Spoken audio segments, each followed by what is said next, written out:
Hello friends, welcome back to my channel.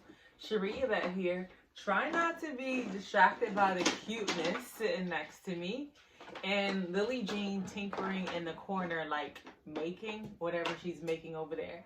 We are in our office slash playroom slash homeschool room, and I have just been wanting to film this video, but as you can hear in the background, there's always momming to do. So I said, forget it. I'm just going to film it in the center of real life. So you're going to hear my two littlest ones in the background. So recently I posted a video here on the channel about packing and flying with little ones. It was like a pack with me video. So if you didn't watch it, go check that out first. This is a continuation of that video. I wanted to kind of sit down and share with you all of the amazing tips on how to travel with children that I got from friends on Facebook and Instagram and in one of the mommy groups that I belong to. Because now that spring breaks have come and summer is on the way, some of you might find yourself in a position like me, like you're new to this game, like traveling with a baby, traveling with a toddler at the same time. So I'm hoping that some of these tips will be helpful for you. The first trip that we actually took, and which is the one that I asked for the most advice, it was a trip to Florida. My sister Azia, who is the youngest of the girls from my mom, she actually booked a house for us to stay in Florida in Kissimmee. And we all got together and we just had a blast. Like there was pool time, there was me getting a little bit of break when my sister's willing to hold this one. It was just cousins hanging out with cousins, staying up late and just eating good food, and it was just honestly a great change of scenery. But I was legit nervous about flying for the first time in a pandemic and flying for the first time with a baby and a toddler. Thank God for my 14-year-old Ailani. She was absolutely amazing, and it made it a little bit more easy because my mom decided to... You need to go poop? You need to poop? Stay here. Stay here. She wants me to stay here with brother. She wants to go poop by herself. So we're going to let her poop by herself, okay? But my mom, this girl's a trip. But my mom made it even more easy because she decided to drive from Virginia to New Jersey, where we live, to help me out with flying and being in the airport with little ones. So that was still very helpful for me, and it did help ease a bit of my anxieties, but I found that being prepared and knowing that I was prepared was like a game changer for me. So I'm going to actually share with you some of the tips that I got from people on Facebook and Instagram, and whether or not I found them to be helpful or were they like completely useless for my family. They may be helpful for you, but I'm just going to say whether or not they were helpful or useless for my kids. Do you need to go poopy pie? Are you done? Do you need to poop the potty? Huh? Hello? You need to poop the potty? No? Don't dump brother's toys out. Do you need to poop the potty? No. Okay. Let me know if you need to poop the potty, okay? Okay, let brother play with his toys, okay? Lils, don't dump brother's toys out. Let brother play. You go get your blocks. Look, see your blocks over there? Go get your blocks and build mommy a house. Can you do that for me? Can you do that? Okay. So my cousin Keisha, she said a sippy cup. Get the small 8-ounce cup and an 8-ounce bottle of water once inside the gate. And download some shows on a phone or a tablet she likes with some headphones. Now this, I saw like the tip about the water in a lot of other YouTube videos here on YouTube, and that was very helpful. So I will say this, I did not need to take empty cups through security for Lily Jean. The laws and the rules, yes, you're building. Mommy. You want me to build it? So the laws and the rules for when traveling or flying with kids say that you can bring whatever milk or liquids through security without any issue. I just packed them in a separate little milk bag cooler. I'll insert a link in the description box. I just packed it in a separate little bag and told them, hey, I have my oat milk in here for my 2-year-old. And then they grabbed that and they searched it with gloves. Oh no. Okay, you're okay. You're okay. They were able to search the oat milk, the separate bag. I have oat milk. Lils, don't touch. Sit down and finish building. Sit. Don't touch. Do not touch. Sit down. Thank you. Good grief. So they were able to search that bag without problems. I like that they wore gloves. It wasn't an issue. Fresh gloves were put on in front of me when they handled the bags of milk and like the baby fruit pouches. They were able to search that without an issue. But for myself and for my 14-year-old, I did bring separate empty water bottles in our personal item bags to be able to put water in once we got inside the airport. So we didn't have to spend money on something like water. They had water fountains there that you just sit your water bottle underneath and then the fresh water streams, and that was kind of helpful.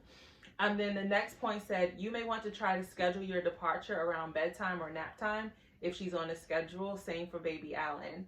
This way they may sleep the entire flight. I suggested this to my daughter when she went to Florida and it was a breeze. And that's how our flight to Florida was. It was like early in the morning. So they slept. Like we did take the advice of downloading something to the iPad. My daughter downloaded 3 episodes of CoComelon, which I really hate, but that's for another video. 3 episodes of CoComelon on the iPad for Lily Jean to watch. And I looked over like after like literally 20 minutes on the flight at, we were up since 2:30 a.m. She was knocked out. She slept majority of the flight. So that was advice I think you should take, is downloading something, because of course once you get in the air you won't be able to have Wi-Fi access.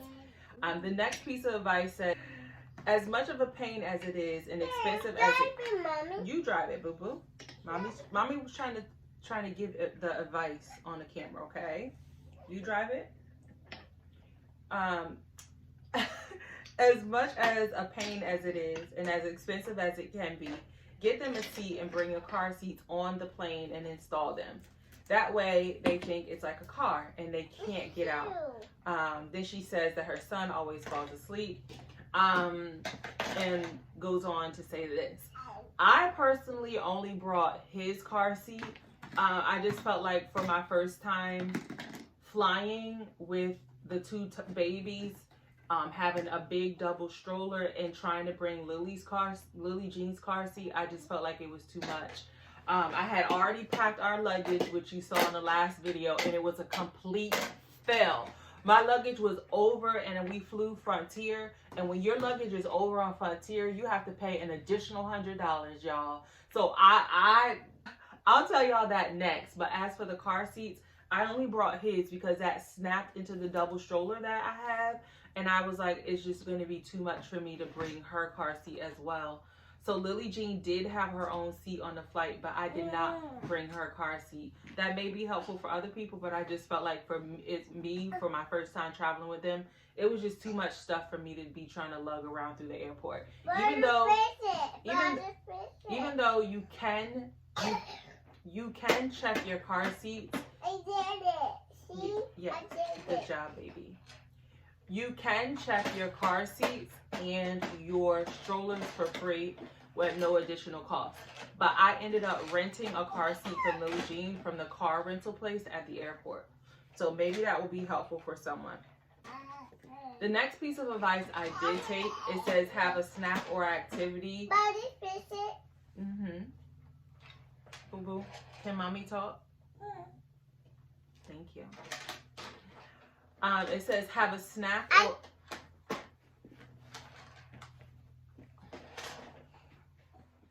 So the next piece of pieces of advice here from Erica, one of my past co-workers, was to have an activity and a snack for every 20 minutes you're on the plane. I definitely would take that piece of advice if I was you. In the mommy group that I belong to here in our state, someone suggested a Pogne, I'm not sure if I'm saying that right, a Pogne baby carrier for walking and hiking with them, and for car trips. Water Wild books are great for 3-year-olds and up. I didn't know what a Water Wild book is. I did not have one of those, but if I can find one, I'm definitely going to invest in it for car trips. And I don't have a Pogne baby carrier, but I do have a Moby wrap, which I tied on my Moby wrap before I got into the airport, before I got in the lines, so that I can be hands-free, juggling like the tickets and, you know, whatever it is I needed to grab. And he stayed in the Moby wrap literally for most of our time inside of the airport. He was hardly in his seat. So I would advise bringing some type of carrier. She recommends the Pogne baby carrier, but I just have a Moby wrap. Someone said, hey Cherie, I was lucky because I had an overnight flight. Definitely feed the baby to help with takeoff, to help with their ear popping. Now I was thinking about ear popping for Lily Jean and us, and my 14-year-old, I had gum. I brought Lily Jean's pacifier, even though she doesn't suck a pacifier on a normal basis. For ear popping, I let her have her pacifier at takeoff and during landing to help with ear popping. But for the baby, the advice was to breastfeed the baby. If you breastfeed them at takeoff, like try to push that off until takeoff or landing to help with the ear popping. And I did do that. This mom, which I've never heard of, she said, I requested a bassinet from the airline. I didn't know there was like a such thing that airlines had bassinets. Who knew? It wasn't a piece of advice that I needed, but I think if I was taking a long flight, like my first flight ever was to Japan, if I was to do that, I would probably ask if the airline had a baby bassinet, which I thought was kind of cool. She also advises too, a baby carrier can help you get throughout the airport. For the toddler, I brought a toddler backpack stuffed with sticker books, tablets, coloring book, a few small new toys, and little cars and helicopters. I did take that advice. They weren't new toys, but if you watch some of my videos here on the channel, you know that I am a big advocate for buy nothing groups. And in our buy nothing group, someone was giving away a doctor set. So I picked up that doctor set and put it in the bag for Lily Jean. She hadn't ever seen it. So when we were on the plane, she was so excited when she pulled that out. And she was like playing doctor and like experimenting on her big sister, who was such a good sport, and let her do that. So I did take that advice of having new toys that they did not ever see. And then a dear friend of mine, she said that I took all of her advice. Now I'm going to tell you what was helpful and what was not. She said child-friendly headphones, save tech until they get fussy. Snacks, water with a straw for ear popping. If you can, long flights, book the long flights at nap time or bedtime. Non-electronic entertainment is key. If you don't pack stuff that you don't mind losing, right? That was such good advice. Things like Play-Doh, crayons, slime, and she said walk the aisle if you need to. Teach the safety, practice at home. I literally took all of her advice. Ailani sat in a window seat, which she said book window seats. And Lily Jean was able to look out at the clouds, which she was so excited about. It was so cute. So cute, her responses to everything on the plane.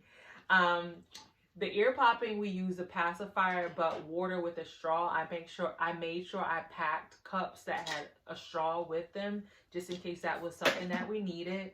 And then I took her advice of Play-Doh. We never use Play-Doh at home, so I went to Dollar Tree and I picked up a couple things of Play-Doh. I also got some, what are those things called? Like glow sticks for the plane, but I didn't actually end up using them. So I picked up things and I put things inside of her little book bag that I wasn't afraid to lose.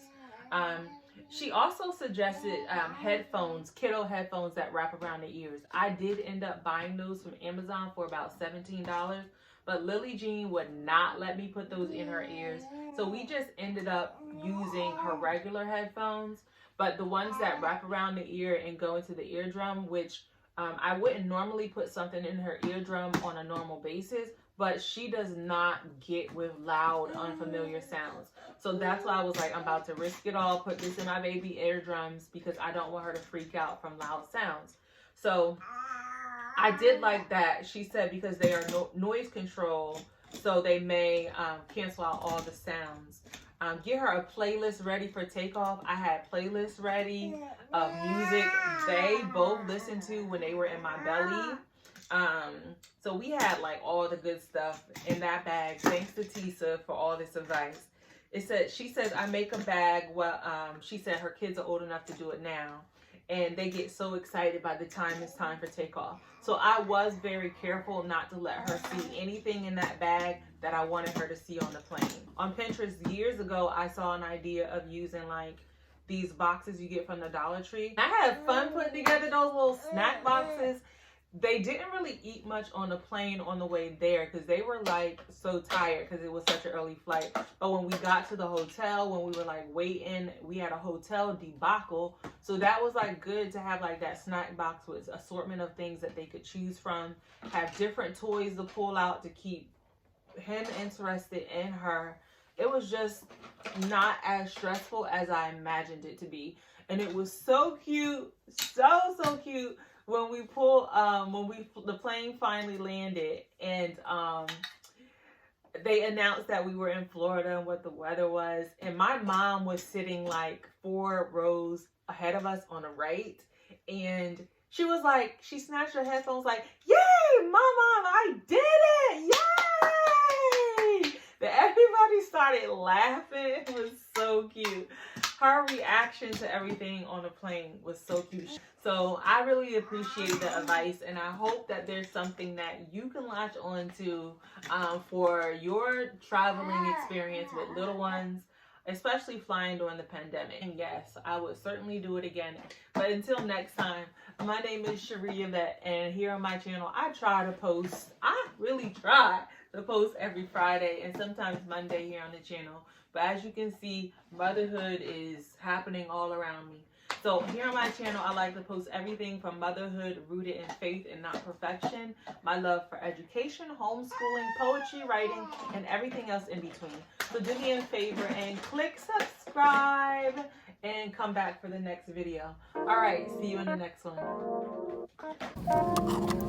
Wow! Wow!